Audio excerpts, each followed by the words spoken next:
The big US financials, the latest from our daily newsletter at podnews.net. iHeart Media released its Q2 22 financial report.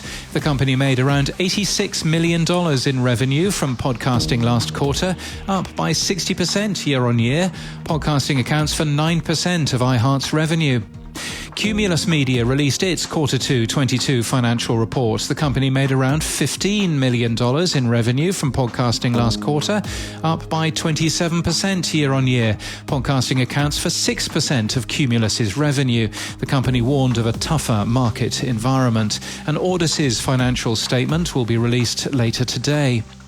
Podcast host Transistor has made multiple improvements to its dynamic audio insertion tool. You can now run multiple campaigns simultaneously and also enable and disable ad campaigns on individual episodes. Podnews' editor, James Cridland, why that's me, will be speaking at Podcast Movement 2022 on how podcasters can effectively boost discoverability. The session is part of Quill Inc. and co-hosts Growth Track, which will cover various sessions around growth, audience engagement, podcast analytics, and maintaining motivation. SoundCloud is to lay off up to 20% of its global workforce. The company blames a significant company transformation and a challenging economy. Christopher Finn, the head of podcasts for UK publisher DC Thomson, has announced that he has been made redundant. Podtrac reports a drop in podcast consumption for many of the biggest networks in July. The data, which excludes Spotify and SiriusXM, among others, claims that iHeartRadio is still number one for podcasts. Like Triton Digital's rival ranker, Podtrac showed The Ben Shapiro Show overtaking NPR News Now in June, but Shapiro dropped back 2 places in July.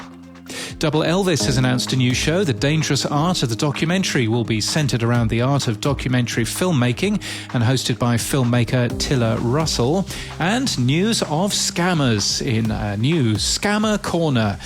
Today, 9at5 Technologies, a company which is fraudulently claiming to sell email lists of attendees of Podfest, Podcast Movement, Radio Days Europe and other conferences. Initial emails are sent from domains without websites like Absolute Fair, Evic Events, Integrity, Corbital Organizers, and many other humorous names, and we can confirm that the data is not supplied by the event organizers. Approached for comment by Podnews, Mike Jordan, the VP of Sales, wouldn't tell us how they got the data and didn't respond to follow-up questions. Their website looks impressive, but it's demonstrably false and incomplete in many places. Other websites also suggest that 9at5 Technologies are scammers, and the company, which was registered in Wyoming, didn't pay its tax and was dissolved in 2020. Don't fancy yours much. And that's the latest from our newsletter. To read all the stories and subscribe, we're at podnews.net.